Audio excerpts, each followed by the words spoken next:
supposed to be doing that?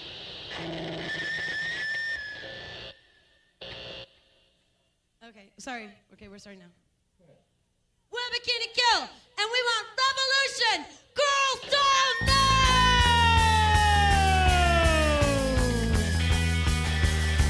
Hey, girlfriend!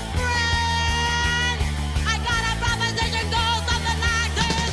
Tell you to do what you want. Tell you to be who you will. Tell you to cry right out loud. You got so emotional, baby. Girls fucking friend, yeah.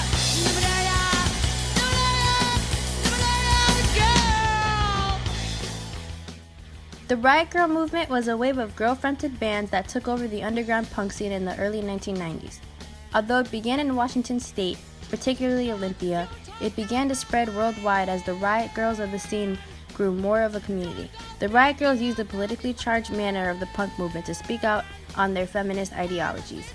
Bands like Bratmobile, Huggy Bear, and Bikini Kill were pioneers in the movement, while not only making music but also creating zines and a sense of community with their weekly meetings where they would discuss things like women empowerment. The movement opened up doors for women in music today because they took charge of what it meant to be a woman in music. Wow, what did I do right in a past life or whatever that I get to do this with my 3 really good friends? I get to be in a band and make music with these people. It's a really incredible experience. This is my friend Danny. She's a young female guitarist, and I asked her to speak about if she thinks the Riot Grrrl movement impacted her as a musician today. Do you think the Riot Grrrl movement impacted you as a musician? It absolutely did, yeah. And why? Because it was the first major movement led by and for female musicians. So without that movement having happened, there wouldn't have been as much space for me as a female guitarist to actually work in the music industry. I also talked to one of my favorite bands, Mannequin Pussy, on if she thought the Riot Grrrl movement impacted her as a musician, and she said, "I don't feel connected to the Riot Grrrl movement, nor would I identify as that.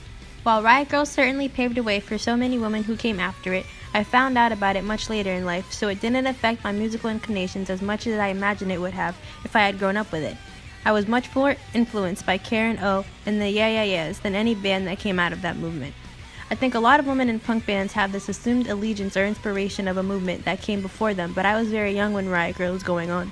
I directly benefit from the challenges they went through, and to some extent, I will continue to carry the torch, but I'm not sure I would consider myself a present-day Riot Grrrl, although it's an interesting thing to consider."